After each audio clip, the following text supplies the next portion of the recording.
An abortion for the sake of health would not be life-saving but life-taking, since her life is not in jeopardy in the first place.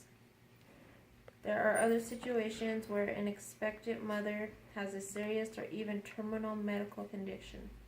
Her pregnancy may cause complications, but will not cause her death.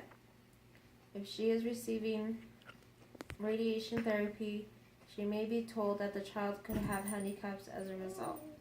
It may be possible to postpone or reduce such treatment, but if it is essential to continue the treatment to save the mother's life, this is preferable to allowing her death or killing the child. Efforts can and should be made that value the lives of both mother and child. To be pro-life does not mean being pro-life just about babies. It also means being pro-life about women, who are just as valuable as babies. Since every abortion kills an innocent human being, it is morally abhorrent to use the rare cases when abortion is necessary to save the life of the mother as justification for the millions of on-demand convenience abortions. In cases of rape and incest, since conception does not occur immediately following intercourse, pregnancy can be eliminated in all rape cases if the rape victim receives immediate medical treatment by having all male semen removed from her uterus. In cases where pregnancy does occur, we must realize that a baby from a rape and incest is also a victim as well as the mother. The baby is innocent. A child does not lose its right to life simply because its father or its mother was a sexual criminal or a deviant. Every life counts, and why shouldn't these babies get to live a life? Society has put in our heads that there is something wrong with the baby from rape or incest, when there is nothing wrong with them. They are innocent victims and deserve to live a life regardless if the mother doesn't want the baby.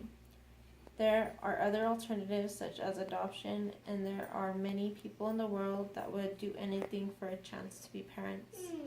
One act of violence or sexual assault against an innocent person is not remedied, but rather compounded by another act of violence against another innocent person.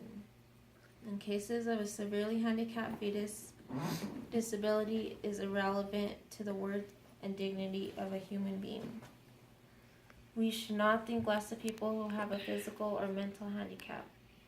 Parents may not kill their toddler if they learn that she has autism.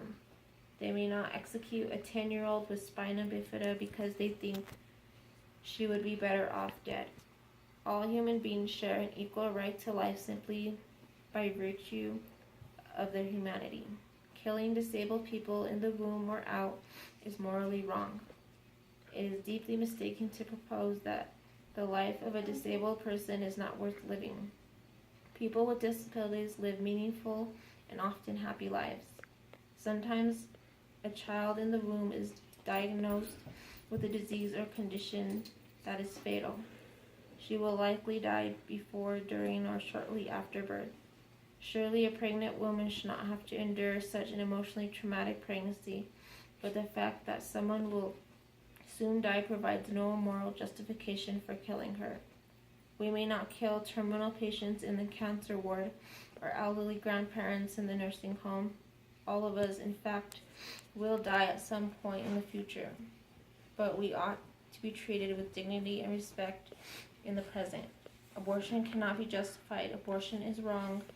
It is a life they are taking. Nobody has the right to take lives. Only God can do that. In conclusion, as a pro-life supporter, I hope I was able to open your eyes to abortion and spread awareness that it is wrong and that we should all be supporting pro-life. The first and foremost instinct of humans is preservation of life.